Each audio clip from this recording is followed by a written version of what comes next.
White Rose. So is this where Cliff does his thing out of here too? Sometime. Okay, we're live now. Oh.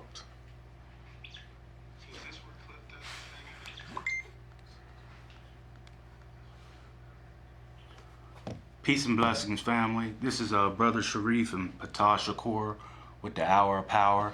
We have a very powerful show lined up with very powerful guests.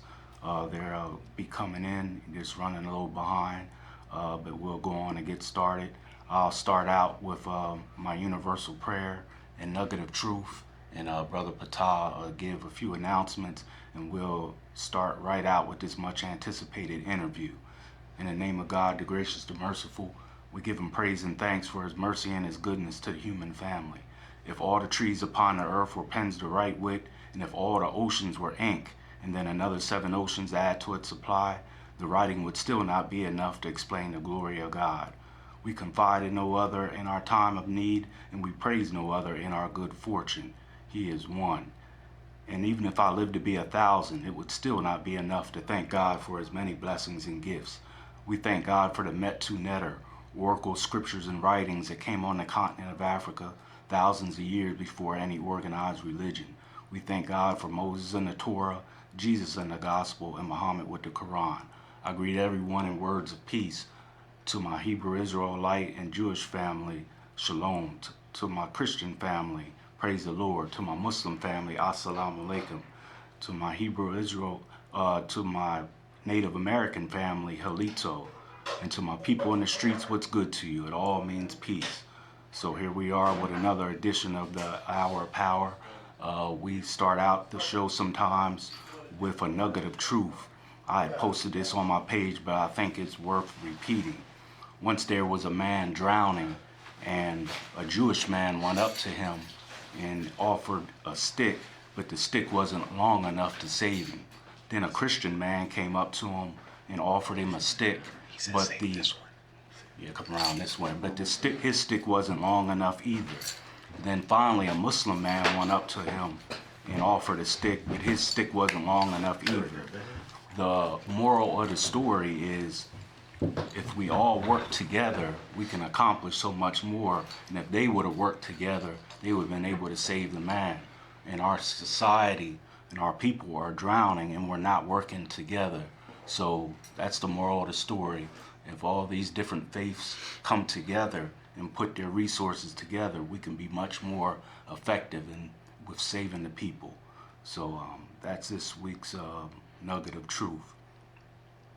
See if Ptah is coming in. I think he's letting one of our other guests here. We have introduce yourself. Not do you need any introduction, my brother?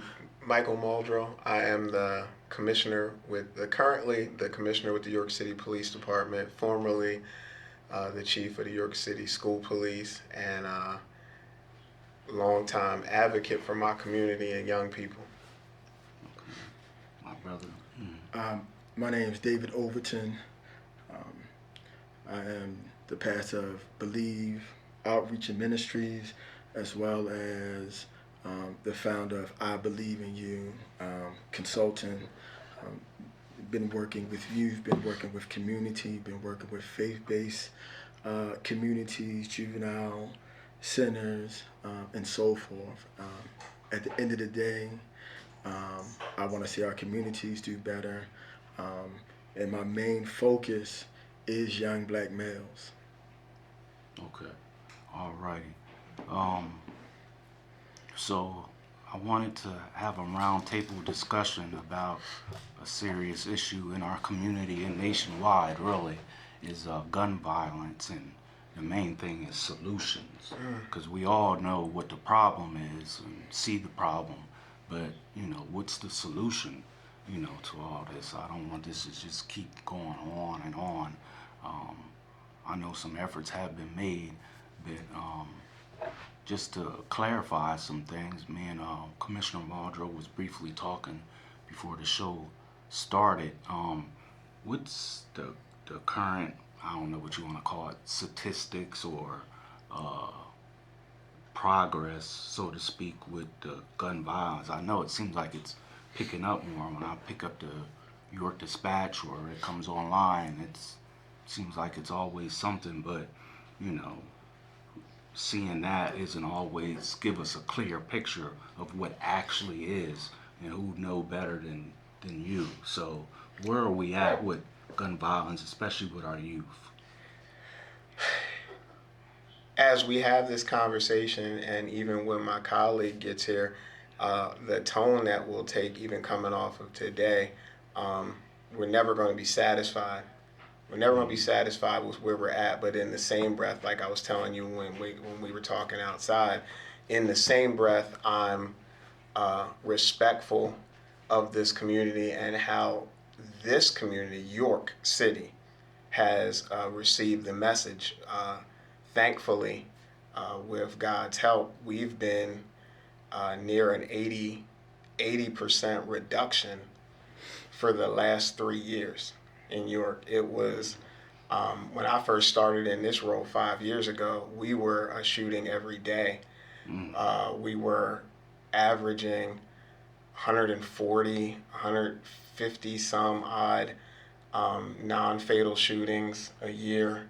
It was literally like a shooting or a shot or multiple shots fired calls every day. We were doing an average of 20 some odd homicides every year, which was extreme in a community of only 50,000 people. Right, I was getting ready to ask you the per capita. And we have been able to, like I said, the first year, 22 was our high, and we've been able to get we were able to get some things in place, some strategies in place, some people in place, and 23, the end of going in at 22 to 23 when we were able to start to see the fruit of that labor, that effort, and that was the first year that we were able to have York be in single-digit homicides. I believe it was 6 that year.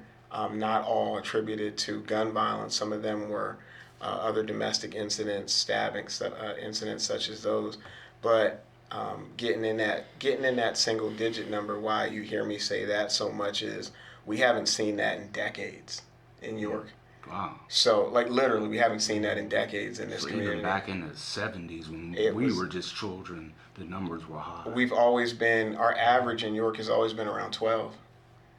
So to be able to get in the single digits again, that takes it back to a 70s when we were younger, and 80s. Short of that, as the drug influx hit, unfortunately, the violence came along with it. Once you remember when crack hit York, the violence came along with it, and we've stayed there. And then the introduction of gangs, because I was working in the school, you remember the time period when gangs really hit York prevalently.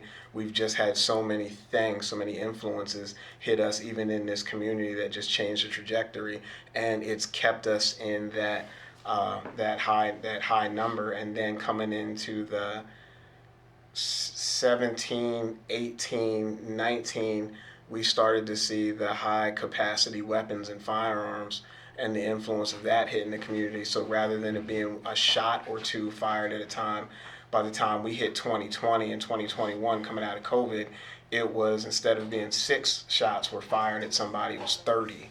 It was 50, it was 60, 70 rounds when we would go to scenes. So we had all these factors hitting.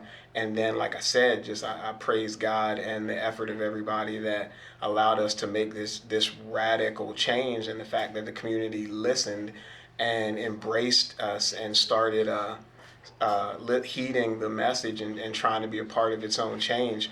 When I say we got to single digits, I mean, like, that's a miracle that we were able to hit single digits that first year.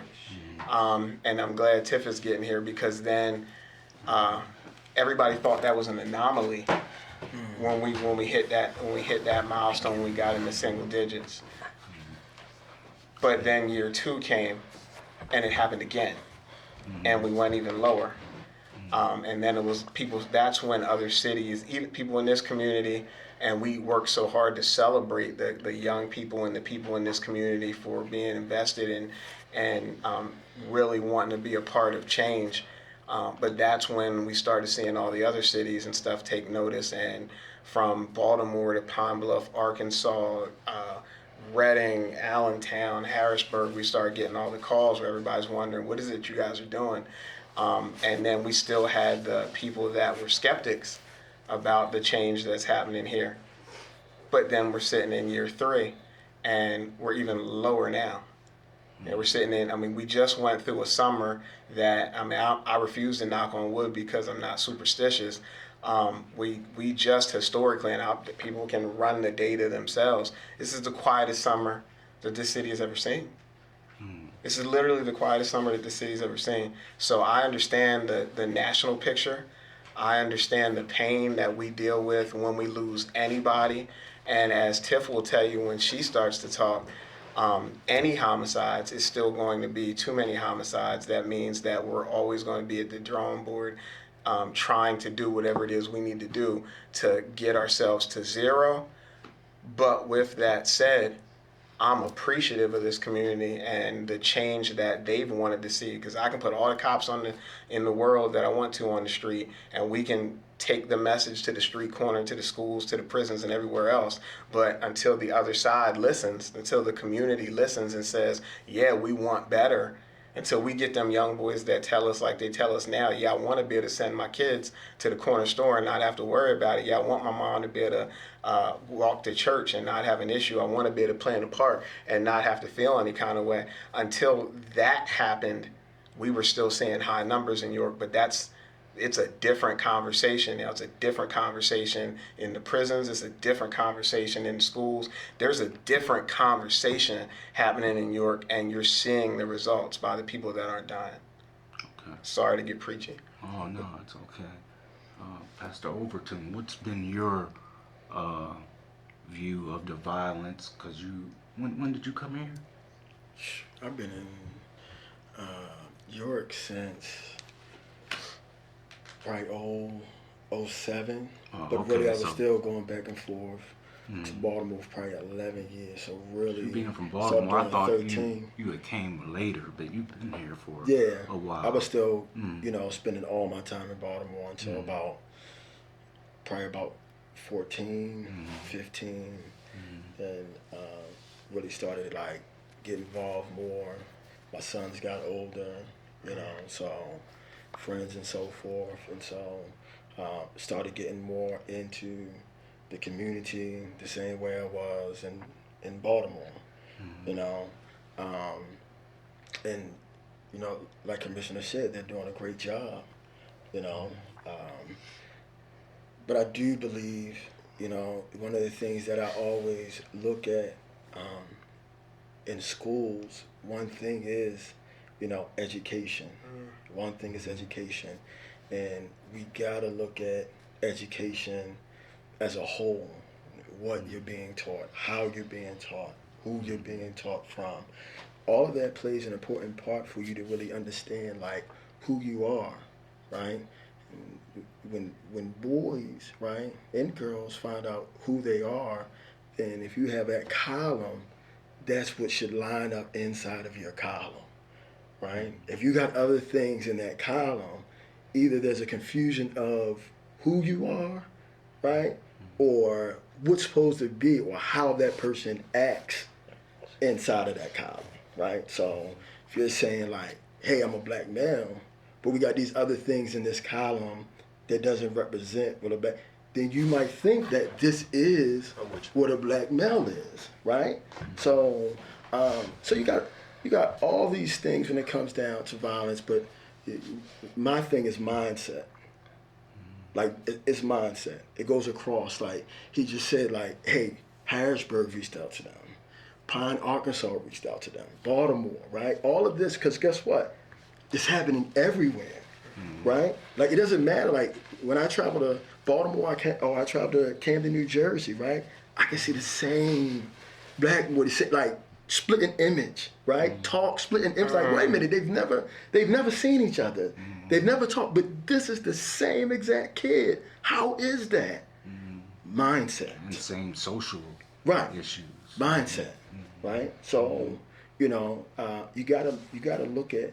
We have to look at the mindset. And when I say that, you know, everybody might not agree with this, but if they sit back and they think about it, when mental health hit the scene, right, which mental health is real, there's no question. There's no question that it's not real. But then you also got to understand is our kids, is it mental health or is it mentality? Because you can't fix mentality with mental health strategies. It's a mentality. It's not mental. It's not like, oh, I was sad or I was upset. Because I'm a therapist. Right. So, and that's what I'm saying. So if you look at it and you say, you can try to put that this is how this kid obtained this because mental health says this, and this, right? It's easy to say that because feelings are real, right? But when you look at this kid who you say, okay, a gun was put in his hand, and you say, well, he had a mental health problem. No, that's a mentality that's created. So if we're trying to use strategies to fix this particular kid and say, no, you know, you had a broken family, you had this, from mental health, it's not that because he already has a mentality of what is and who he is. He has been tricked into who he is and what he stands for and what he stands on, and we're over here trying to give him mental health strategies, right? Which are good for kids, right?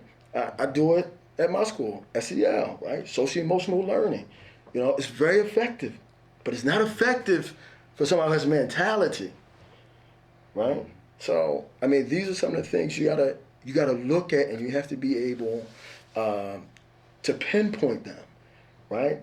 Or it might look like a lot of progress, but then we're coming back to the table, right? What about the society he lives in? And I want to get the question of Miss Tiff. We started out, you know, asking Commissioner Muldrow what's the progress been, you know, over the years, because it seems like the concern is growing more. You got the tail end of Commissioner Muldrow. He said it's been improving over the decades. I didn't realize they had statistics going back that far. I just know in my later years as a teenager, it seems like it started getting worse, because we always talk about, you know, Commissioner Muldrow, we're about the same age. We used to just throw up our hands. We weren't shooting each other. Not in this little town. It wasn't until the influx of New York guys, Philadelphia guys, and turf wars and all that, and then it seemed like the gunplay came in. What's your how would you rate the progress of how it's been over the years, especially with your position, if you can shine some light on it? So you're saying, what is the progress of the gun violence? Gun violence, yes. Oh, over the years. So, well, first, please excuse me for being late. It's okay. Yeah, as everyone know, you know, we did have a shooting today. Yeah, we'll talk about that. Yeah, we will. We actually will. I just wanted to excuse myself. I just wanted to say sorry, because I actually was sitting in that and forgot about this. So that's going to take me right into my answer. I heard Mr. Muldrow say it. Our progress is great. Data's going to show it, right? But in my position, one is too many, right? It just is. One is concerning. Like, what could we do better? We can look at different strategies and different methods and different things we need to do. But as far as how it's been, yeah, our kids aren't dying at the same rate that they were. However, the ones that are dying, they're still dying in the same mannerism. Gun violence. You know what I'm saying? Seems like they're getting younger. Is that correct? I mean, 50%. 50% of all of our violent crime in the city of York and every community like ours, Philadelphia, Harris, pull everybody's data. 50% of the violent crime definitely in York City and any other city like ours, most communities like ours, 50% of the violent crime is young people, ages 23 and under. Wow. So in the last 4 years, I mean, I'm not going to repeat everything because I walked in on the tail end, but, you know, as you heard Mr. Muldrow, give, the numbers. So those are the numbers. Those are, you can Google it, it's real numbers, it's real facts. So, we have been putting in work over these last 4 or 5 years to get those numbers. And those numbers aren't easy to get. Some people, I tell people this all the time, and it's no disrespect to anyone. It's no disrespect to you, sir. It's no disrespect to WGAL and things like that. But sometimes people see this and they think that this is what the work is, get in front of a camera and get on a newspaper. But like I said, that's why I was apologizing, because what I was just doing was literally sitting in my house ready. I was just sitting in what happened today. You know what I mean? So a news article or an interview isn't of importance when you're doing this work day in and day out to try to keep everyone alive. I wanted everyone's opinion on this. I work with youth. I'm a therapist, and I try to help what I can in the community. We could say it's something that's going on in the society that's leading to the violence. But then when I look abroad, somewhere like the Philippines, where people are in need of their basic needs more than us, but they're not killing each other like us. Is that a correct way Absolutely. It's to look cultural. at it? It's cultural. But how can that be? It's a cultural phenomenon, and it goes beyond race. It goes beyond urban communities. It's what he was saying earlier. It's the reason why you can go to Omaha, Nebraska. It's the reason why you can go to Dallastown. It's the reason why you can go to Poughkeepsie, and you're going to see the same look. You're going to see the same attitude. You're going to see same people doing. You'll see different looking people doing the same thing because it's now cultural. It's cultural for them. The influences are there. It's in the dances. It's in the music. It's in the style itself. It's what we've allowed as a community to be perpetrated on our young people. At the same time, we're corroding a lot of the other structures that keep us strong, like church, like being able to teach culture in the school rather than, and all the time he spent in the school, he'll be able, and Tiff spent in the school, she's a teacher, they'll be able to co-sign this. We've taken the ability to teach moral code and ethics and character to our young people, and we forced good teachers to teach to the test. So we've divided families. So at the same time that we have all these negative influences that are being bombarded on our young people, we're taking away all the things that could have prepared them and taught them how to cope. And that's the result of what you're seeing now. You're seeing young people that are ill-equipped to cope the right way. So they're responding in kind. And then we've glamorized and glorified guns so much as a society across the board. And then we wonder why our kids turn to that to solve problems, to solve issues, instead of being able to talk things out or do, like you said, back when we were younger, at least even fight. By my last years at York High, and Tiff will tell you this, my young boys used to just straight up say, I don't fight. Mr. Muldrow, I don't fight. I don't fight. That's not what I do. If they got to see me, they got to see me with these guns. I don't fight. They'll tell you it's almost like a badge of honor. We've gotten so far, they've gotten so far off course, but that's what we fed them. Yes. We didn't give them the tools, and the system's not set up to give them the tools anymore that they need to be able to compensate and cope in an appropriate manner. So what you're saying is, in comparison to third world countries, that some I know, because I go to the mosque and They're trying to eat. Yeah. Some people got to walk 50 miles to get a clean drink of water. We don't have that burden. We don't have that. Nope. But they're not killing each other. Yes, because they're too busy. They're too busy trying to eat. They're too busy trying to navigate life. We have a more comfortable society than, like you said, a lot of the third world countries. But what we're doing with it is the issue. What are our young people doing with the comforts that they're given? What are they doing with even with the education that they're being provided? Yeah, they may not be being taught character, but are we really instilling a desire in them to want to be better? Those aren't the image, and I defend my young guys, my young people, because those aren't the images that they have to work with anymore. When we grew up, just like with him passing recently, my heart broke when Theo died, when Malcolm Jamal Warner died. My heart literally broke because when I look at it, that was the representation that we had to look at as young black guys, me and my brother. That's what we had, that's what we had to look at. That was our image. And our image that we had to look at, dressed to the best that he could. He defended his sisters and honored his parents, and he was pushing to go to college, and he wanted to be the coolest, cleanest, baddest, most articulate thing. And was proud of his backpack and the fact that he was no punk, but yet he was educated. That was our image. What do our young guys have as an image right now?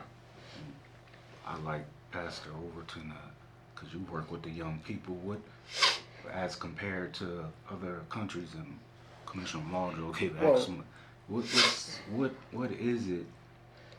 Well, for me, I can't really speak on like I could do society, but I can't say I specialize in other ethnic groups. But as far as when it comes to black men, because I am a black man, and black boys, and growing up in a city and so forth, one thing that when you're looking at somewhere over there, one thing that Martin said that was very important, he had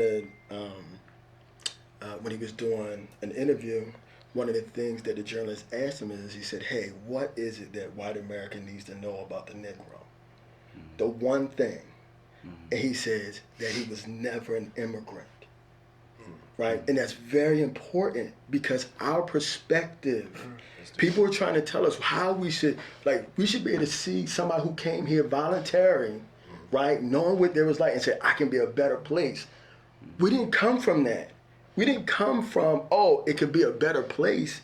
We came from a place that, hey, you're free, we gave you nothing. We didn't give you any money, we didn't give you any land. If somebody's gonna let you work on it, then everything we got, we kind of worked for, and then it kind of got flipped in the 60s. I don't want to get into it real deep, but it kind of got flipped to where, hey, I'll give you access, but I'm not gonna give the rest of them access. And I'll get another 20 blacks, and I'll just give one person access, but not the other 20. So now, the other two will go out and say, hey, no, they not that bad. Listen, we good, come on, they get, right, who they wanted to give access to. And so, when we look at it, do our kids really understand opportunity? Right? Do they understand opportunity? Whenever I'm teaching, even when I was doing groups, people's like, man, how you get kids to really do that? Because my number one thing is I have to be able to show them the benefit of it. What is the benefit of education?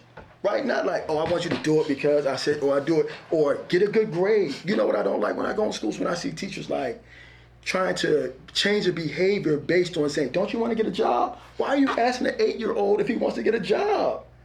Why are we talking to him about a job and not talking to them about, what is it that you love? What is it that you want to be, and how can I help you obtain it? Like, my son knows. If you ask my son that's at South Carolina State and some of the other boys that I dealt with, I've been teaching them, like, you don't go to high school to get a diploma. Right? They're going to give you that. As long as you're quiet in the seats, you could get that without never learning. How do I know? Because I graduated and I can't even read. Most people don't know that. Right? But you don't go. You go to school every day. I tell them, you go to school every day to cultivate your gifts and talents. Because once you know it and you know what you're going to give to the world is ready to take it.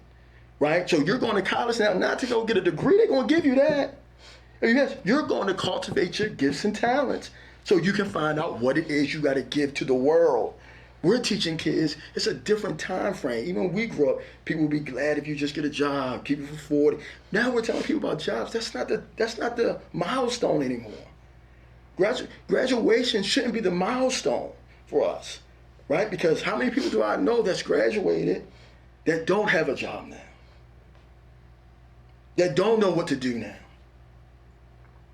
So what happens if you can't grab a hold of that kid that just graduated, and nobody can cultivate that kid? Everything that he resisted from, right? They told me, don't get in the gang. Don't sell drugs, right? Don't rob people. Don't do drugs. I resisted all of that, and then I come out and I can't get anything. So the kid who been doing all that the whole time come to me and say, yo, I told you don't do that. Man, that was stupid. Yo, you might as well rock. You ain't got no money. Now, he's creating an opportunity for me when I did everything that they told me to do. I got a diploma. You got even people that got degrees. They're coming home and don't know where to go because where's the cultivation? Where's the baton? I ain't talking about, listen, giving back. Some people might think different, but giving back is really easy. Passing on is hard. That means you got to take somebody's hand. And you say, nah, I ain't going to let it go until you, and grab his hand, and you ain't going to let his go. And you grab his hand, and you're not going to let his go. And we all going to make it. Not because I did it, you know, you can also do it. Excuse me, hold on. And we'll go to Miss Tiff. Our power. Yes, sir, Brother Shareef, Chief Minister Paul Scott calling in. Oh, how you doing, bro? What you got for us? This is Minister Paul from North Carolina. I want to talk about the Ptah Amendment. About the what? Ptah Amendment. You want me to call it about the Ptah Amendment? Yeah, you can speak on that if you want. I don't think a lot of people know about it. I thought that's what you told me you want me to call in and speak about. Yeah, we had spoke about that before, but I don't think a lot of people know about it. As it relates to gun violence. Yeah, I was thinking that was the email you sent me. You wanted me to speak on that. Yeah, you can. Okay. Yeah, this is related to, you know, gun violence here in our town and nationwide. Right. Mm-hmm. So can you explain that for us? Well, I'm on now? Yes. Oh, my bad.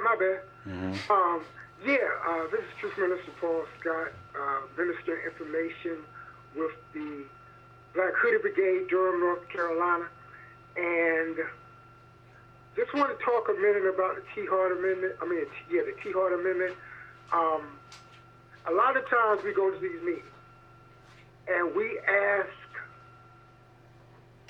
the law enforcement, we ask the politicians, we ask them, where are the guns coming from? And they give us some run-of-the-mill answer about, teens breaking into cars. It's like that in North Carolina anyway, in Durham anyway, where teens are breaking the cars. And parents in there crying and victims are begging, where are the guns coming from? But the truth is, there's something called the Ptah Amendment. Can you spell that out? TIAHRT Amendment. Uh-huh. And it was started back in 2003. And what it is an amendment through the ATF, Alcohol, Tobacco, and Firearms, that prevents law enforcement from telling you where the guns are coming from. So they give you little answers like, okay, they're coming from kids breaking into cars. But they can't tell you if they're coming from a particular gun shop. They can't tell you if they're coming from a particular fairground. That's all they can tell you is basic information like stolen cars. And that's really not getting to the answer of how these guns, these high-powered weapons, are actually getting into the black community or into the community, period, especially in the hands of youth, 13, 14, 15 years old. How are they getting these high-powered weapons? Under the Ptah Amendment, Baltimore is actually suing the ATF or has sued the ATF against the Ptah Amendment. I've been trying to get the city council and the mayor in Durham, North Carolina for the last year to join in that lawsuit or create their own lawsuit. They won't touch it, bro. So that's the Ptah Amendment. Mm-hmm. And you said that's a national amendment? It's a national amendment. People don't know about it. Started around 2003.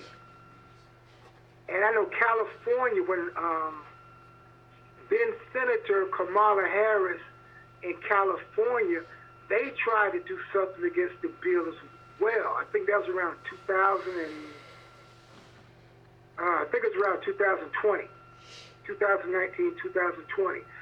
So, in my opinion, and from what I researched, it's basically the NRA blocking bills like this. The NRA does not want anything to tamper with gun control. So they fight vehemently against anything like the Ptah Amendment. So, are you saying that makes it difficult for local law enforcement, wherever you are, to move forward when it comes to that because of a national amendment? Yeah, it makes it hard for politicians. They can't get the information. As much as they go before the public and say, we need solutions for the gun violence, they don't have that information either. And activists like your panel, activists like in Durham, North Carolina, it makes it hard for us. Because what it is, you really wind up blaming the victim. You really wind up stereotyping and blaming the victim when you can only say it's teens breaking into cars. No cause and effect. No, these guns are coming from, people are making billions of dollars off these guns. You don't get that under the Ptah Amendment. And we can Google that easy. Yeah, Google Ptah Amendment Baltimore. And also, there are a couple of anti-gun violence websites that actually talk about it too. That's definitely something to look into because we have enough obstacles with I've always asked, where are these weapons, coming from, especially with young people. I know once it gets out on the street, it's difficult because they scrape off the the serial number and all that stuff. Yeah. But if it's a national amendment saying you can't access information, it's like a merry-go-round. Yeah, I mean, you never get to the root cause that way. It's always going to start with blaming the teens, not the people who make millions of dollars on guns. There's an excellent, actually, let me give you a book by Carol Anderson called The Second. And it talks about the disproportionate ways gun control has been implemented in black communities. Her point is that you talk about the Second Amendment, but black men have been murdered by just reaching for a phone that they thought was a gun. Also, and that's Carol Anderson, is called The Second. It's dealing with the racial disparity in the Second Amendment. Also, there is an excellent documentary called Weapons of Choice. Weapons of Choice is the documentary about Glocks and how Glocks were not manufactured, but how Glocks were promoted in the black community, in the cities. If I can say something to the brother that's on the line. How you doing, sir? Can you hear me okay? Yes, sir, I'm good. Hey. Coming across well. I wanted to throw out to you, I guess this is probably why I tend to get myself in trouble so much. Just when you get a chance, my name is Commissioner Muldrow here in York. I'm the police commissioner. I want you to do me a favor. Scribble this down. When you get a chance, I want you to Google Operation Scarecrow, York, PA. I want you to Google Operation Scarecrow in York, PA. So a few years back, we wanted to prove a point here in York, PA about where our guns were coming from. And we actually took a little arm twisting. I had a brave ATF supervisor that was in this area before he got promoted and went to Philadelphia, who agreed to run a detail with me. And we actually, for the purpose of doing just what you're saying, and being able to identify where these guns are coming from in a city that has absolutely no gun shops, we ran a detail to investigate the straw purchase trade of guns, and the flood of guns was coming in this community. And in 30 days, you'll see it when you Google it, we made a significant number of arrests and proved a point that there's a whole entire shadow business that's going on in this area and everybody else's area, where legal purchases are made, and then people bring those guns into communities like ours and sell them to our young people and everybody else, and then go home and report them stolen. And 30 days worth of investigation, you can see it, like it was 20 some odd individuals they knocked off in 30 days of investigation, just 30 days, and then we stopped just to prove the point. With the purchases and everything else, and the Paul DeHart was here running that one for me, helping with that one when we started it. Made a lot of people uncomfortable when we ran the detail, but it uncovered all that. Even young men that were going to gun shops with adults and picking out the gun that they wanted and waiting in the parking lot for the person to bring the gun back out. No, that's how the majority of the guns, at least in New York City, get in this community, is somebody lawfully that can go buy a gun, buys several guns from a gun shop, and they bring them in and they sell them off to our young people. Okay, I'm sorry, go ahead, bro. Operation Scarecrow. Now, I mean, I don't know if the stars would align for me to ever even be able to do it again, but I know we did it then, and that point got proven. Yeah. Are you familiar with the Tiff Amendment? I'm not. Maybe that's half the problem. Maybe I'm, like Tiff always says about being naive. Maybe I'm too naive. Maybe I'm too naive to know any better. But I don't know what you're talking about. And until they fire me, I'm going to keep doing the kind of stuff that I do, like proving a point with Scarecrow and everything else. Okay, I got you. 2021 Operation Scarecrow. There it is. Thanks. Yeah, Thank but you. that is a legal thing. If you Google Tiff Amendment and Baltimore especially, you get a whole lot of information on Tiff Amendment. And I'm glad you're doing the work, but legally, there is a barrier called the Tiff Amendment. Thank you so much for that, and we're gonna research it more. And I knew you would bring something that needed to be put out there. That's why I reached out to you. You know, we used to do work when I was in dorm together, and keep doing what you're doing, bro. Thank you, bro. And the website to find more information is Giffords.org. www.Giffords.org. Mm-hmm. And how do you spell the T-Heart again? One more time. T-I-A-H-R-T. T-I-A-H-R-T. T like terrific. Mm-hmm. I-A-H-R-T. H-R-T. Okay. Gotcha. Appreciate it. You know, I'm gonna look it up, and but we got some good people on task here, man. Stay in contact, my brother. I appreciate you. Thank you for having me on the program. Right. Always an honor to be amongst you and your guests. Thank you, brother.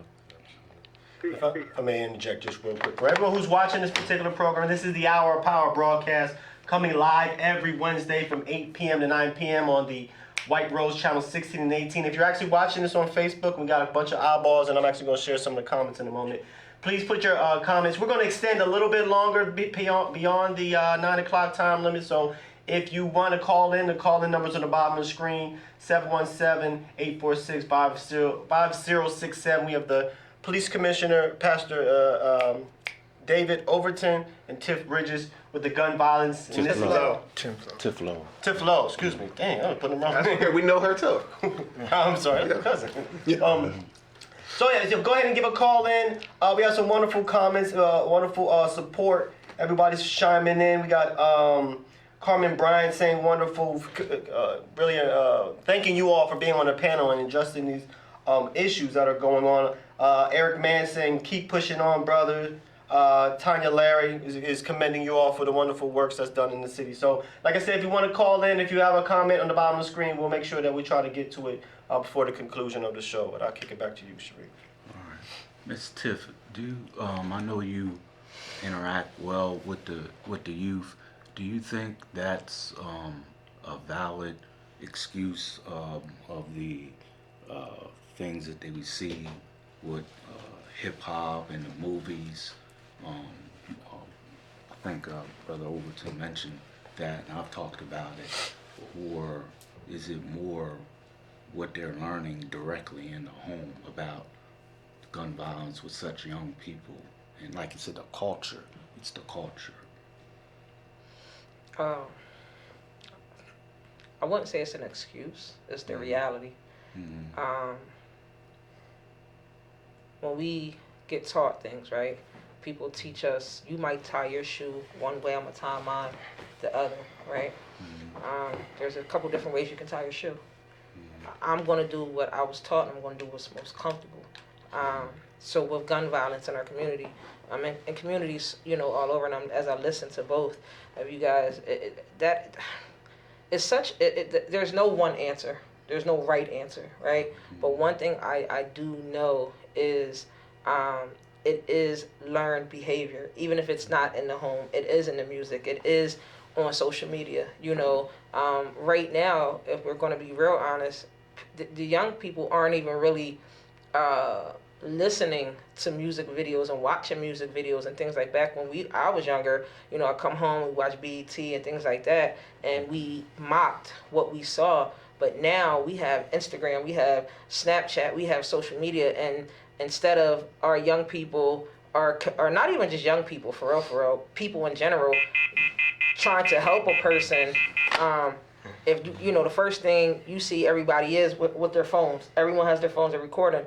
Then that goes to social media, Instagram, all social media.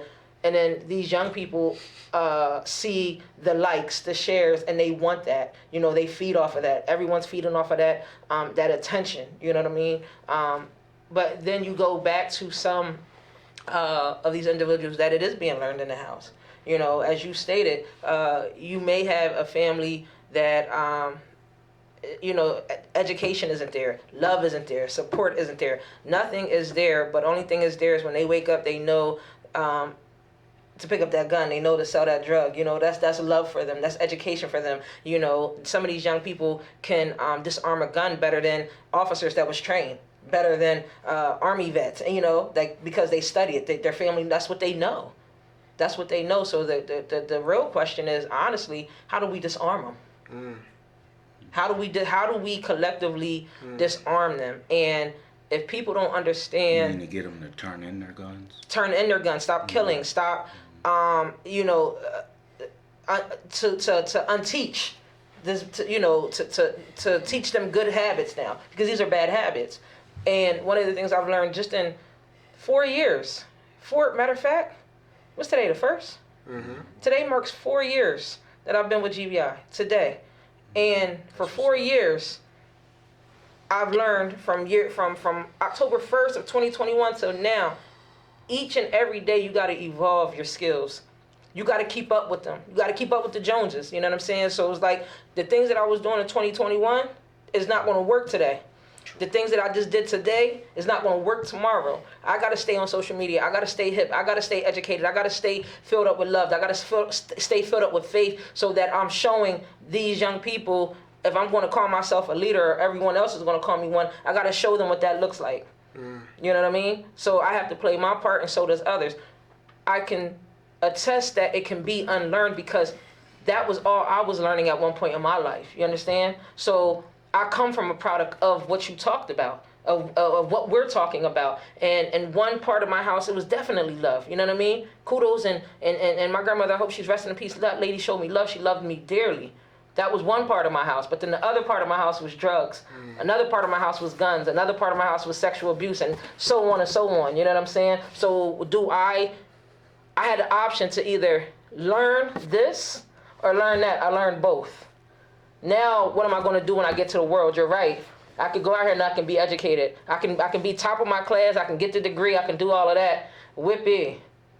or do I go to jail? Well, I tried that too. You know what I'm saying? So I hear what everyone's saying, but I do believe that you can unlearn these behaviors and start learning new things if you have people put in place, that's going to give you an opportunity. And not just a fake opportunity, like a real opportunity. Take this. You don't have to bust your behind to get. I'm giving this opportunity to you. Here. Now, what are you going to do with it? Now, that's where we run into issues sometimes in our community. Is like we give them the opportunity, literally. Right now, we have a scholarship. That's giving you the opportunity. You don't have to do anything but take it and go become a CDL truck driver. That's all you have to do. Commit. That's all I'm going to hold your hand, just as you said. And if my hand is tired, Mr. Muldrow, pick his hand up. Jess, pick his hand up. V, pick his hand. We got you. If you choose, which we've had individuals choose, now because you got the opportunity, we're showing you the way. We're being transparent. How many people are going to be, not too many people are transparent with their stories. You just heard an educator say, yo, I didn't know that. Yo, I graduated and couldn't read. This is an educator we're talking about. You start being transparent so that when they see somebody that looks like them and understand, yo, I've been there too. Matter of fact, it was worse. So if I can do it, tell me why you can't. Well, what did you do, Miss Tiff? Someone gave me an opportunity. Somebody believed in me. Someone didn't give up on me. So now I have to do the same thing back. I think it's an easy fix. I really think it's an easy fix. It's just we don't have enough people that believe it's an easy fix. Everybody's looking for these big answers. Nah, the answer's within you. That's true. The answer's right there. It's not that hard. You can't make me believe that it's that hard.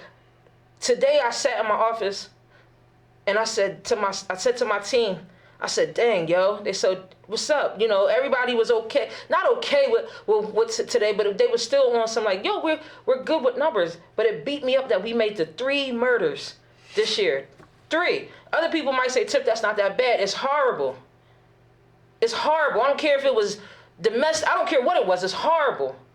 So as I started out with is, now that means that I got to get back to the drawing board 8 o'clock in the morning and I got to evolve. Now I need to look into the domestic. You know what I mean? Like, you always got to keep up with it. Yeah. You got to keep up with it. And I think a lot of people look for this, like, scholarly answer. Nobody's trying to hear scholarly anything. Nobody could care about that at the end of the day. I could give you all the textbook readings in the world. Nobody's listening to that. It's within you. What are you willing to change within you to change this community? When we talk about, when you said about like a third world country, these people are literally, like you said, just trying to eat, trying to live. What are we doing? We're trying to starve. We're trying to die when we got the opportunity right in front of us. We got to make it make sense. But I think that's a big point, right? Listen to what you said. They're looking at, we're trying to die, right? Like, what are we valuing? Like I hear Tiff talking about, first of all, I want to commend them for what they're doing in York. It's so needed. And they've been rocking it out for these years, right? And yes, they need help. They need help. They need help. And what I want to say is they need help on the other side. And I would want, Tiff, for y'all to look also on the other side, because I don't want you to get burnt out. And what I mean by that is it's a balance. When you saying, listen, we only got 3, that's great. The 3, right? And you like, nah, because I need 0. Listen, you got to also, all them kids that you are influencing, you got to get them to get to another place so you can see the balance side of it. Like, Dad, I just put a kid, he's now a CEO of such and such. It balances that out, right? Because you're doing a great work here. So I don't knock the work, but you can tell you how I live. Right. Let me tell you what this is. It's crazy because I literally just gave this to my girls at basketball tonight. You got a dream and you got a goal, right? So a goal gives me the foundation. Okay, so the goal is, all right, we was at 25. The goal is next year, let's cut that in half, right? And then another goal is, and then once I get there, I cut it in half, right? Then what? That's still half of 25 kids or 25 whoever died. I got a dream, and the dream is 0. Right. So that's always going to give me something to. I say good job to us, but I cannot sit in that for long. I can't sit in it because if I sit in that too long, I get comfortable. I get stagnant, and I'd rather not. And I think that, I hope that I know when I'm about to get burned out, so that's why I try to make sure I give other people opportunities. That's why I make sure I pour into other people so that I can pass the torch when it's time for me to go. Because this is important work. So the moment that, and if I'm going to be honest, you know how many times I've quit? You know how many times I done ran in his office and I done quit? Like, and I was serious, like, okay, I'm done. Because I felt like I was burnt out. And he lets me quit, and then I leave, and I come back to it. You know what I'm saying? But I say that because at the end of the day, I just turned 40. And God willing, I got a lot more to come. So at 40 years old, allow me to turn up as much as I can. You know what I'm saying? Allow me to, if you think I'm going to get burnt out, give me some water. But right now, it's just the mindset, is the dream and the goal. The goal is to hit 0. So once I hit 0, then what? Do I get stagnant? Nah, I got to keep dreaming. I got to keep 0 now for 4 years. You know what I'm saying? I got to keep dreaming. It got to be bigger than a goal. Right. And that's why I'm saying, like, the balance, right? Because even if you get 0, if now you got 5 CEOs, that now they're building stores and companies right in York. I need 10.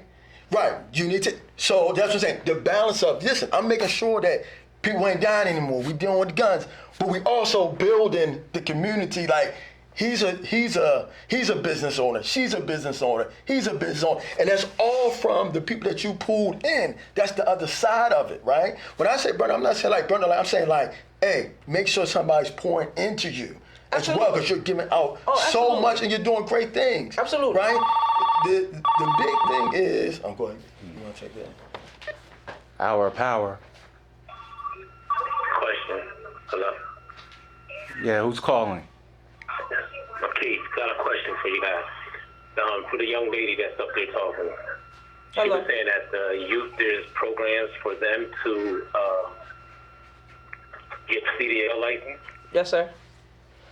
Who do they have to go through to get those CDL license? Me. Who, you? Yes, sir. All right, so when they come to you, that's kids from the inner city, correct? Or Yeah, so the scholarships is called More Graduations, Less Funeral Opportunity Scholarships. You can look those up. It's for anyone that's in York City that was affected by gun violence. That's the basics of it. And again, in order to be eligible, you have to be affected. Now, some people, and it's on the scholarship, you can go online. If you're not eligible, it's because you're still actively involved, where we can prove that you're actively involved in gang or gun violence, and or if you have a pending case or like a felony warrant or something like that, then we would have to, and we don't throw you away with that. Actually, we put you on pause until you take care of it, and then we come back around and get you. so basically, this is like a post program of if you get in trouble, it's not nothing that prevents you from getting in trouble. So if there's somebody that comes to you like, hey, I want to go get a CDL license, even though just because they're not involved, they can't get the help, correct? I wouldn't say that. Yeah, I can't say that. It's not about getting in trouble. It's about where you affected. And when we say that, it's so broad, right? It is so broad. I could have been affected by gun violence because I was the neighbor and there were some shots fired, and I don't know, that may have caused PTSD. It's not me getting in trouble. It's just I can't sleep at night because that has affected me. And if you were a shooter and you're willing to not be a shooter anymore and commit to putting your gun down, and you don't have an active case for shooting somebody, and you're willing to stop and let her send you the hack, you come in, fill out the paperwork, we'll send you the hack to go get your CDL or your nursing certificate or whatever else is on the list, as long as you're willing to commit to not doing it.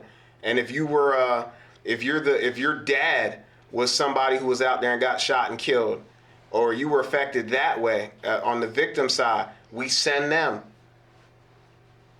All right, but my thing is, I'm hearing this. That's a great program. Trust and believe that for those that are in trouble, because everybody needs a second chance in things in life. But there's so many kids out here that don't want to be involved and don't want to be around, and they can't find their way. Maybe just because they're not in trouble, and not, shooting and things out here like that. They need help too. They need attention. Like, what pro do? But there's other educate. I mean, they're eligible, but sir, there's also. So let me come back some, because I do hear you. So with what GVI, what I work for, we are focused on gun and gang violence prevention. That's what my job is, right? So if I had the cape to take care of each and every one of these kids and send each and every one of these kids, regardless of anything, trust me, I would. So that's the scope of my job. However, for those that do not get involved in these activities, there's other educational opportunities for people that for free. So one of them is Job Corps. Are you familiar with Job Corps? Yes, I went to Job Corps. Okay, Youth Build. There's others that I cannot think off the top of my head, but there's other free opportunities for young adults that do not, quote unquote, get in trouble. But this scholarship isn't just for those who get in trouble. It's anyone who was affected. Yeah, which can be a lot of kids in the city, because a lot of these kids can, have PTSD. Absolutely. What's going on in their communities. Hearing gunshots, seeing gunshots, see people and they saying all type of things. But my biggest question here is, and my biggest thing here when I see in the city here, the city that's so small, it comes down to education. It comes down when the kids first start to school. School. I watch a lot of kids that transfer and might go to a different school. Say they go from York to Central. When they get to Central, they act totally different than what they act when they get in York High. So it's a mentality with these kids here and in their environment. How do we change that environment and make learning fun again? There's an educator up there, correct? Yes. The brother that's sitting in the middle? Yeah.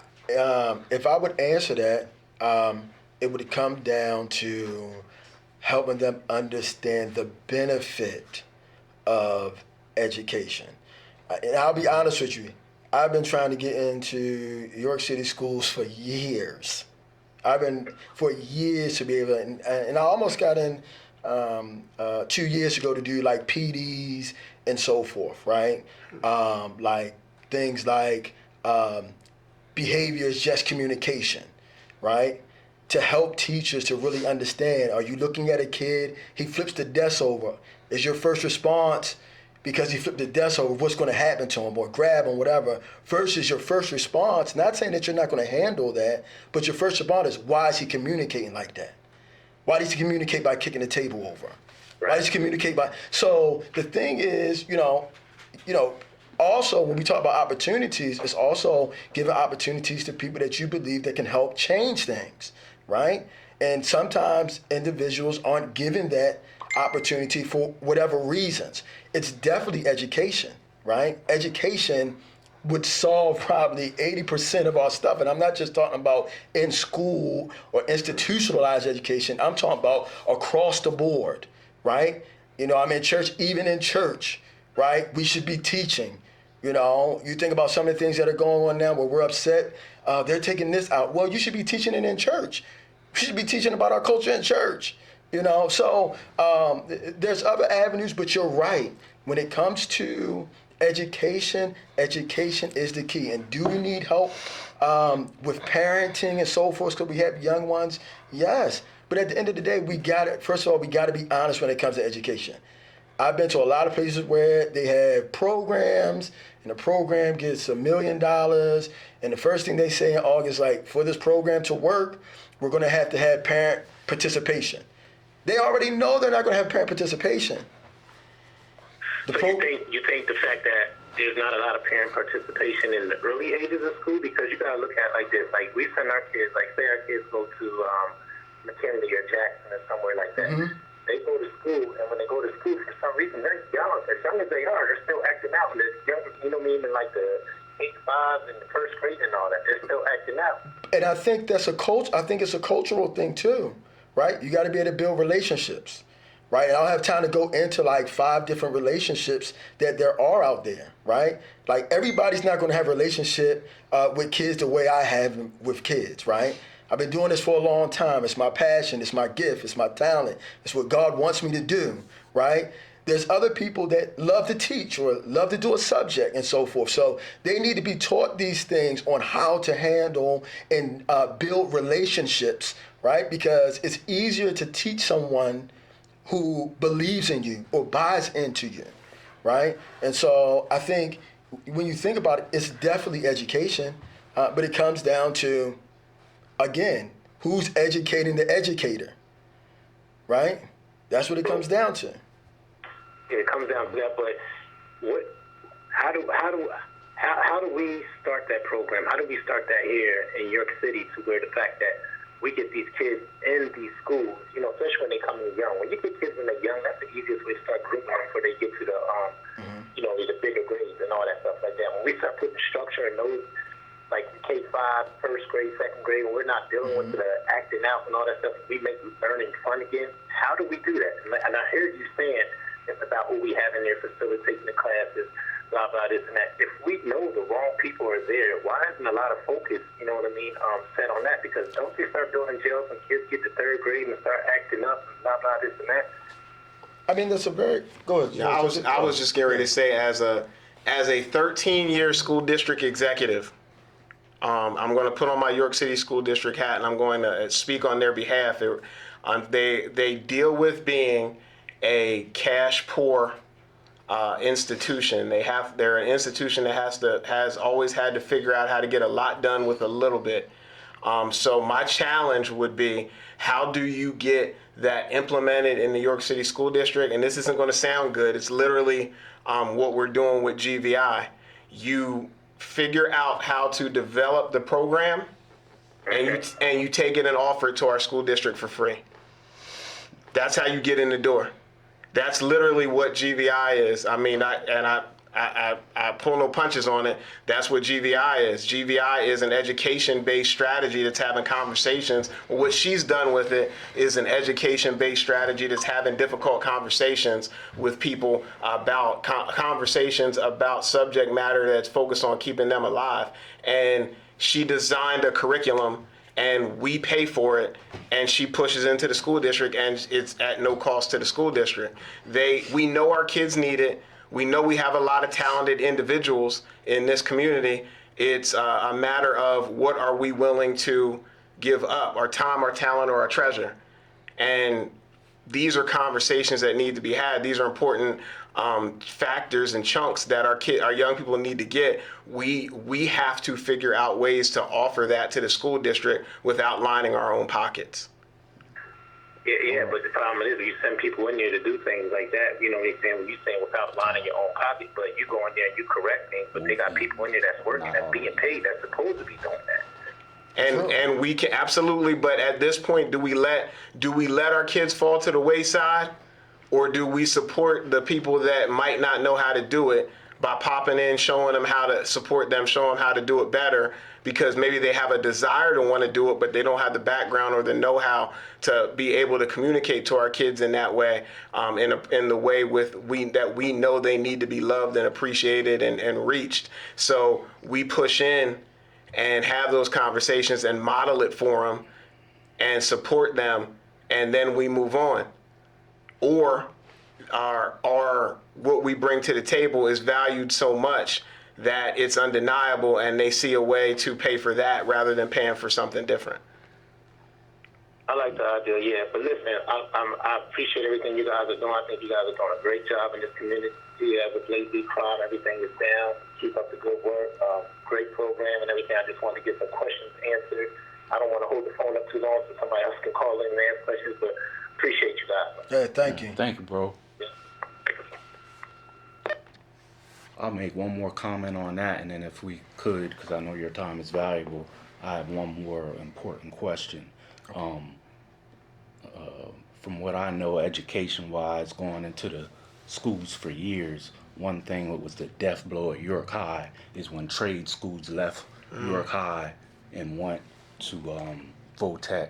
And I have to look this up. I heard when this happened in the 70s, they signed a 100-year contract to keep the trade schools at Votech. It isn't just an abracadabra thing to bring it back into York High, but I think it would solve a lot. Like what you said with education, everyone's not built to go to college, but I mean, these things can help us feed a family, electrician, carpentry. So a lot of these students get intimidated Thank you. by education. Thank A you, lot of them 100% can't right. read, and 4 years. I mean, I had to go to school 6 years just to be a therapist. Not everyone is built for that, but these are things that can, get people on their feet, right away. I know Abdul Jamison is working on that, but if everyone does a little, no one has to do a lot. I think you're 100% right. And to your point, I'm gonna throw out the caveat as an individual who was blessed enough to be able to start a public safety program in the school and navigate through some of those restrictions and some of those old agreements that were put in place. Anything that VOTEC offers is covered by that, but anything that you're able to introduce is fair game. So when we put in the whole, it's subject. It's all subject related. But it started in your car in the 70s. It is. But right now what I'm telling you is it's all subject related. So when we introduced firefighting, when we introduced paramedic program, when we introduced phlebotomy, anything that VOTEC doesn't offer, that's a trade at barbering. Cosmetology is at VOTEC, but barbering would be wide open at York High. That's the workaround. Sometimes you got to find the workaround. If you can't get in the window, get in the back door. If you can't get in the back door, go on the roof and slide down the chimney. The workaround is anything that's not actually offered at VOTEC is open and fair game. And I know for a fact Dr. Berry, the new superintendent, is ripe for it. She's open to it.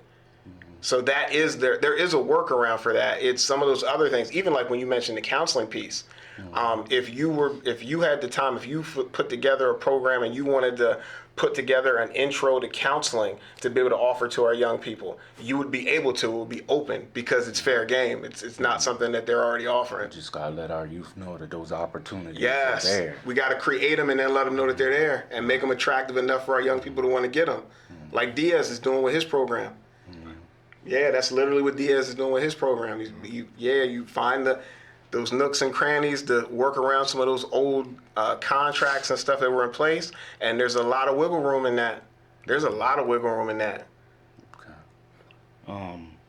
Wrapping up, a lot of people know that I have this, platform, and they, I don't know what you want to call it, complain or not, but what's the process with the progress with unsolved murders in York? I think it's a lot of hurt, and we were growing up, we kind of knew who our people were.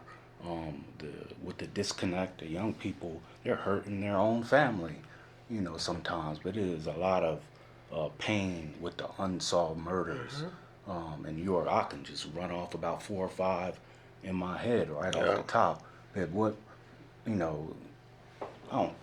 some people are so angry and frustrated, they look like they ain't doing nothing, about it because it's their pain, it's their family, and they don't see nothing, happening at the time. But I know it's a process. I know about what you want to say, but I want you and Tiff to, Absolutely. What's the progress? And I go again, I say to the work of Tiff and what the department is doing with being able to turn that faucet off with the constantly adding new homicides and constantly being bombarded with new homicides and new cases, with them getting that under control. That's literally why last year we went back and we started up the cold case initiative with the show attached called Remember Me. Their entire process is designed to be able to shine new light on those old cases and allow the families to voice that pain to the community, because with the intention that maybe just maybe, and we always know that's the case, there's a witness or there's somebody that has a little bit of information that was holding on to it, because when they hear me or they see Baez or Tiff on a news briefing and they're saying, hey, please help us with this case, what do you know about this? Or they have the officers knocking on the front door, you can turn a deaf ear to them, but you can't turn a deaf ear to that mom's pain that's sitting there telling you how she felt when she lost her young person, how she felt when she lost her loved one, that child telling you how she felt, like that show we did when that little girl told us how they felt when they lost their dad. So that was the crux of why we started the Remember Me initiative, to be able to go back and be able to, in having been through that with my own brother, with Wayne, wanting to be able to give the families an opportunity to voice the life of the person they lost in a way that we don't even always see handled in the media. We always don't, because you don't always see, I'm not knocking the media, but how they portray it, you lose, they don't know the people, so they lose the heart of it all. Hearing Miss Trish tell you about Wayne, hearing my wife tell you about her brother, hearing his kids be able to sit there and tell you like what my dad meant to me. That's a man that was a better dad than I ever could have been. I watched him with his kids. Hearing that goes far beyond that snapshot of whatever may have happened with him in the past, or the fact that he got killed. No, he was a father, he was a son, he was a brother, he was a man that loved his whole entire network of people. And you get that when we sit down with these families, and it gives them an opportunity to get it out and do a better job at it than we ever could. And with that, it's cool because now we have a host of new detectives. I'm old, so I'm not knocking any of the older guys, but when you put fresh vantage points, fresh energy in anything, you could potentially get new results. So it's kind of like, yeah, I've looked at this as well as I could. Now you give it a shot. That's what we're doing with Remember Me. When those happen and they get highlighted, all those cases get reassigned to these new young lions, and they're on it, wanting to be able to bring closure for these families, and it's a beautiful thing to watch.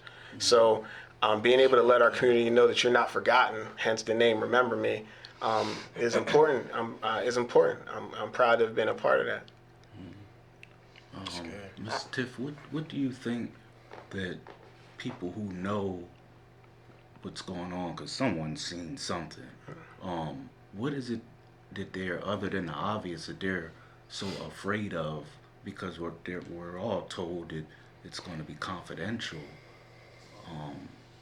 Do you think the perpetrator knows? The perpetrators can't know everything.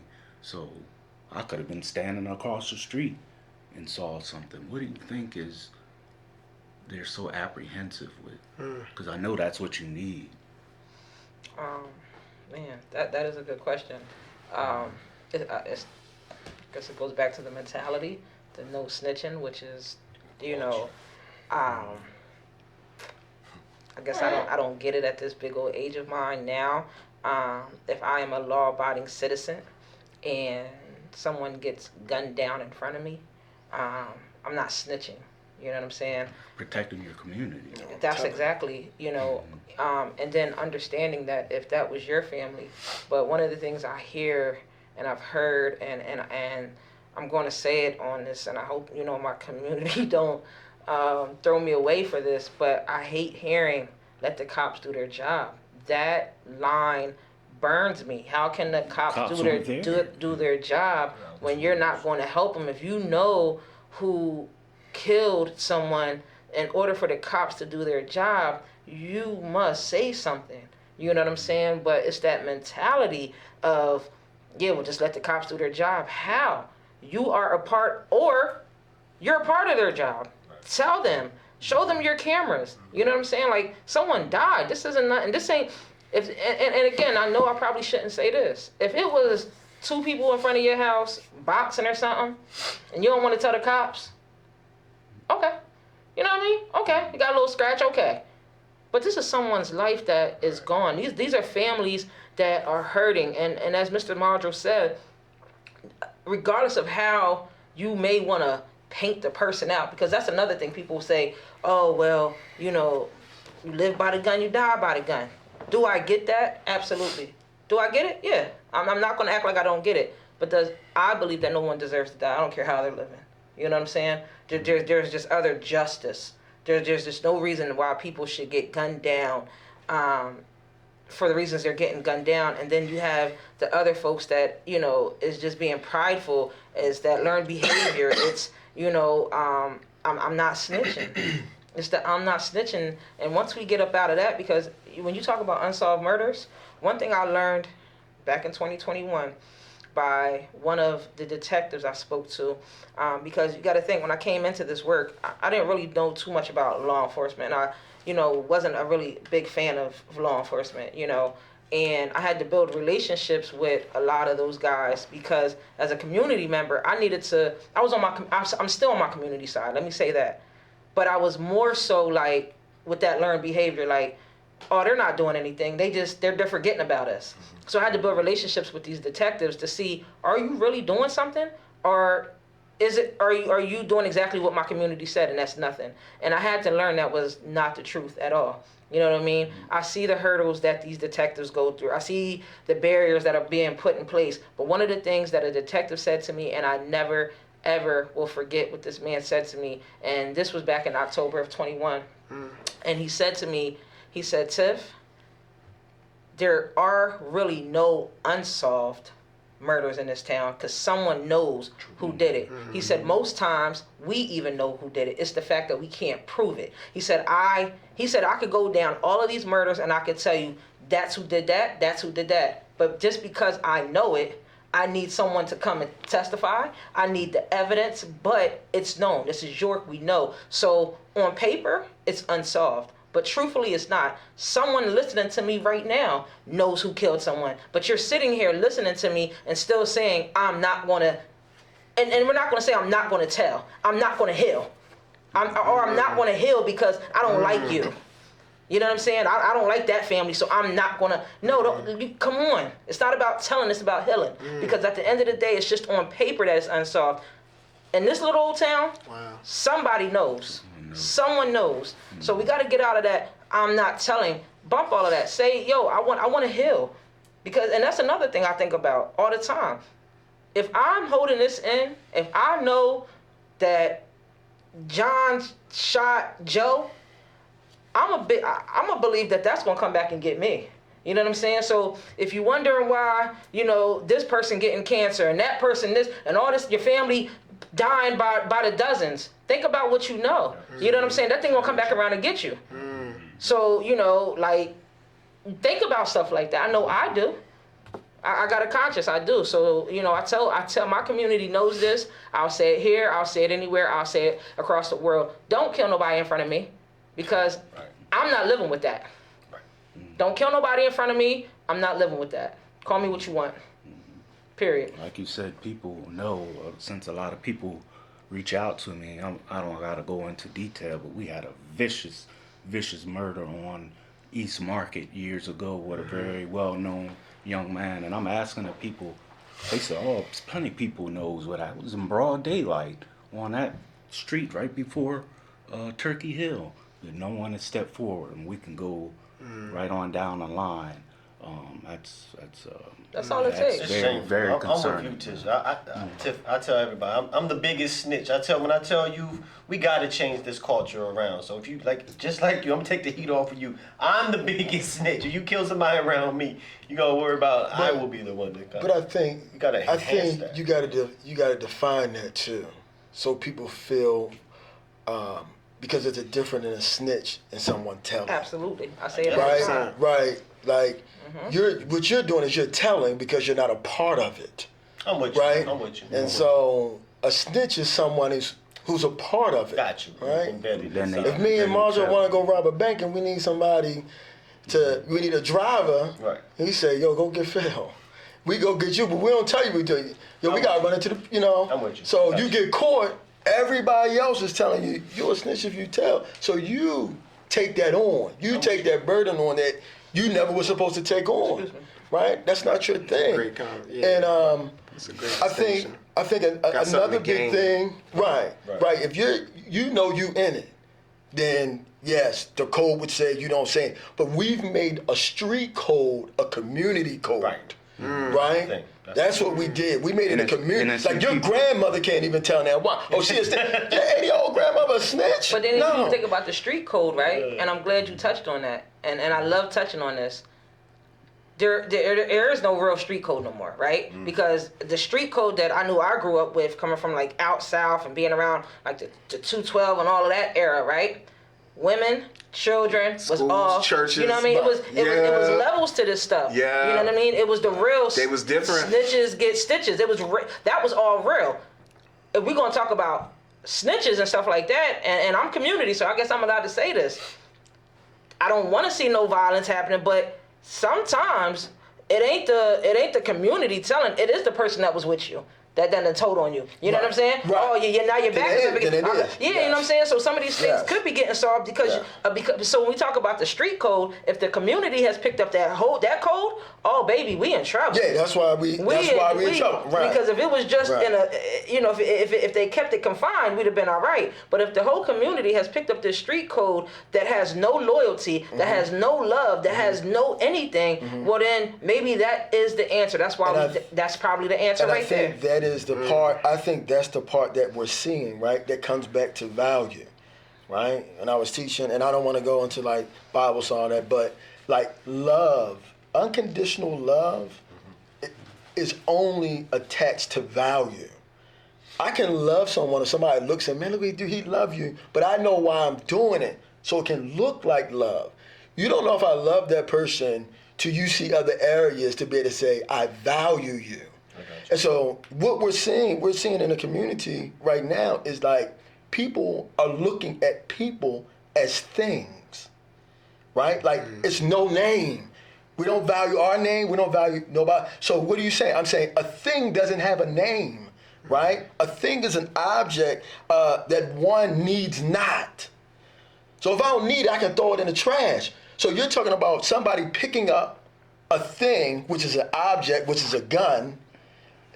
They're a thing because they don't even love themselves, right? They don't even value their name. And I'm shooting a thing that I think is just a thing. Right. He don't have no name. So we're not valuing the gun. We're not valuing, when I say value the gun, because yes, you have guns for protection. There is a time of protection. I ain't talking about this, but we wouldn't have them, right? At all.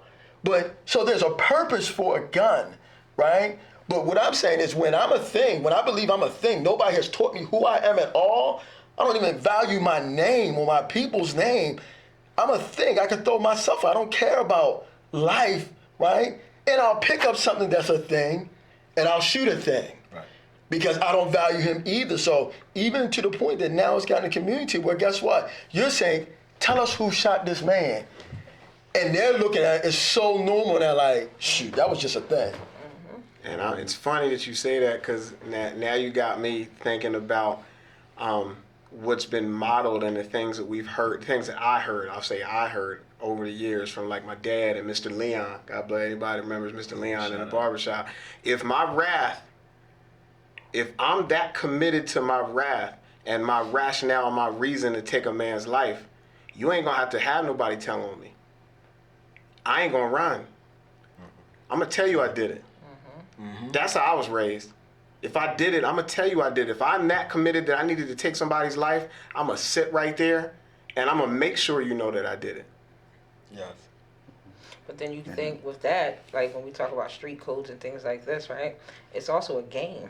You know what I mean? So like what you just said, if I'm gonna do it and I meant to do it, regardless if you're a thing or not, and I'm gonna sit here and I'm gonna sit in it, 95% of the shootings that we have here in York, and then you could compare these to like Baltimore and Chicago, right? Because I've done my research on that. Baltimore and Chicago, they shoot you, stand over you. Matter of fact, they do some different. They got a different type of violence. Ritualistic type. Yeah, they got a different type of violence. Now I don't want that to ever hit here. Right. So I need to be careful with this. But 95% of our violence, and I have to say this, it's a bunch of punks. They shoot, they run. They don't even see the blood. They don't even see it. They just shooting and running. You know what I'm saying?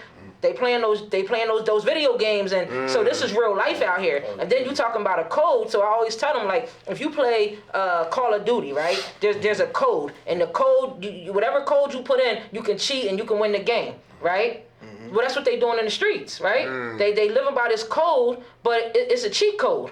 Because you're not winning anything. Right. You know what I'm saying? It's a whole cheat code. And then you're running. You don't even get to see if that's your Vic. Because that's the thing. They be like, oh, well, because they're disrespectful after they kill him, too. Oh, I'm smoking on them. Or but you don't even, you're not even man enough or woman enough to turn around and look at that body. You're not. You hit it and you go. Because I think that too, like, because, and I have to say this, I don't believe we're too far gone. Nope. I don't believe this community's too far gone. Not at Because all. when our young kids, once they do get caught, they don't even make it to York County Prison. And they're kids again. They kids, they down there crying, they praying, they everything. Because they done shot, they never even looked and seen what they hit. So in their eyes, it's GTA, it's Call of Duty. But then once they get to the precinct and, you know, those detectives start talking about, well, you know, you're looking at 20 years, now they want to be 15 again. Now they want to go by the code that their parents, because that's another, we got some great parents in this community. We can't knock them. We got some great educators in this community. We can't knock them. They're pouring into these kids, but sometimes these kids just go and do what they want to do. And then they got to find out. Then they got to find out. So, like, when we go into the prison, we got, you know, the kiddie pot in the prison, right? These is 15, 16-year-olds that we go in and see either every day or weekly, right? Man, they're not what the paper said they was. They're not what the paper said. Amen. They're not what the paper said they was. Amen. But my question has always been, since I've been trying to help in the community, how do we get the message to the ones that need it? When you have your programs and you and a lot of people know knock to it, it's like we're preaching to the choir. How do we get the ones that really need, and all of us got to answer that question, you know, how do we get the message to them? One bite at a time. Every time I go to these programs, it's always the same people there. One bite at a time. So if I got a program, right? Let me get 10 of them. And but the thing with the programming is, and I don't really like the word program. I like strategy, because, you know, I remember being a kid. Don't put me in no program. Everybody got the same thing. Don't put me in no program. So come up with a strategy and figure out what do I need, right? So when we talked about thinking outside the box, when we talked about, you know, bringing like trades and stuff in and how we can get into York City, thinking outside the box. You know what I'm saying? I wouldn't do the same thing, and I'm not knocking it because I think it's a great program. I wouldn't do the same thing that Tavon Parker's doing. I wouldn't do the same thing that Delane Simpson's doing. They're already doing that.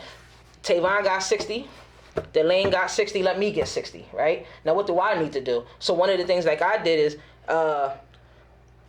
we implemented equine therapy. Now I know nothing about training horses, but I partnered with people that do. So now we're taking kids from the hood and we're taking them out to the farm, right? So give me mine. Then I got another where they literally are mandated to come to me to journal. That's it. Nothing more, nothing less. Journaling. But we built something to have prompts, right? So I got to do something different. Then you got to do something different. Then you got to do something different. When we all do something different, we can, it's an elephant. We're all taking a bite at a time. And I always look at the elephant. If Tavon's taking a bite, Delane's taking a bite, and everybody around here is taking this bite on this elephant, and we go after this one leg, what's going to happen? That thing going to knock over, right? That elephant going to fall over. We take one of the legs, the elephant going to fall. So that's what we trying to do. We trying to push this thing. We trying to get this thing. Then we go after another. But that's sometimes in communities and in York, and some people going to be mad at me again. I need to get off this show.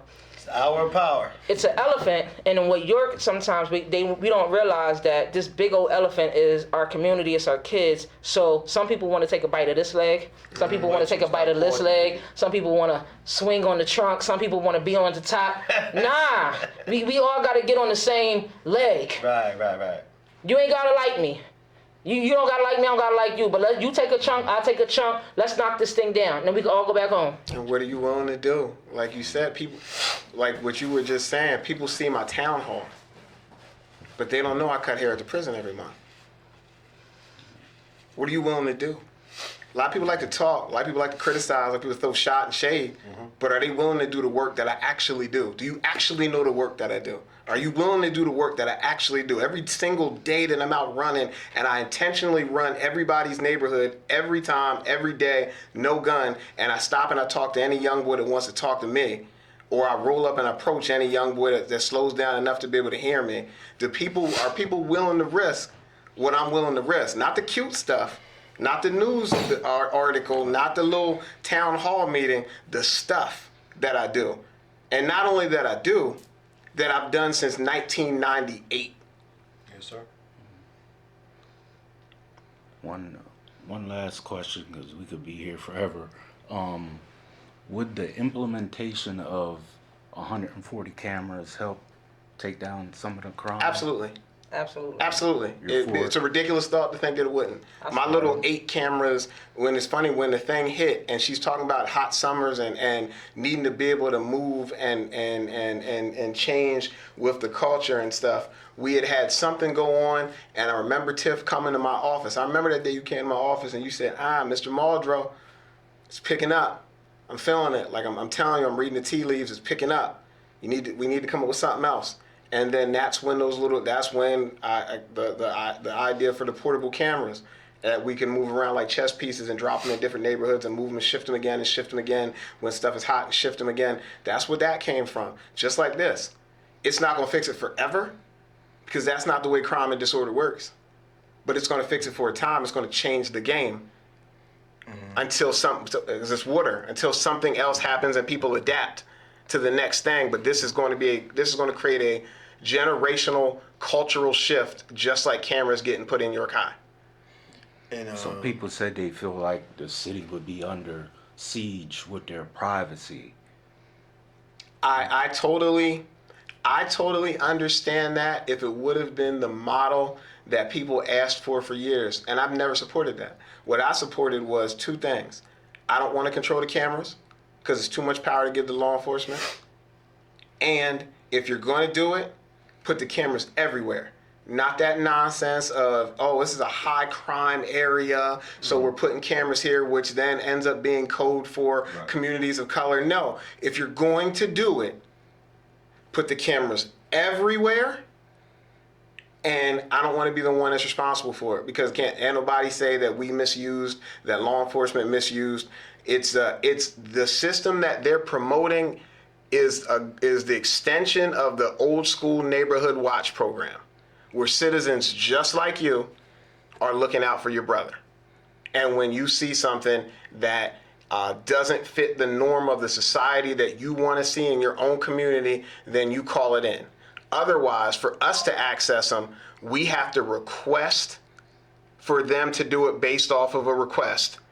And if it meets that burden of what the rules they set in place, then they'll give us access. But just like those cameras are going to watch the community, those cameras are going to watch me too.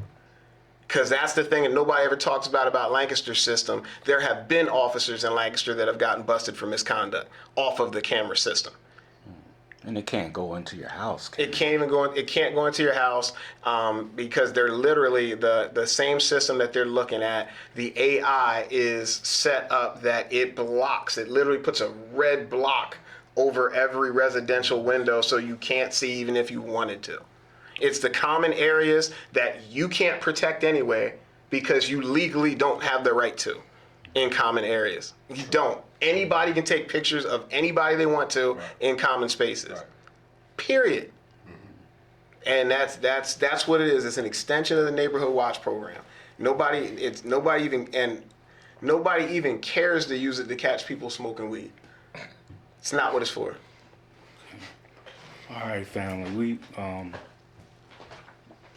time willing, another time, we definitely gotta do a part 2 of this. Absolutely. Let's run this if back. everyone is willing to come back, and Sure thing. I thank you for your time and your wisdom and your caring. Man, I think you said about how the guns being recorded is stolen, and people misusing their ability to buy guns and giving it to those that don't need to have it and underage. That was mind blowing. So thank you. We'll try to do this again in the near future if we can. Thank you. Thank you for Thank you tuning for in having to the us. Hour of Power. Thank you for having us. Share this video.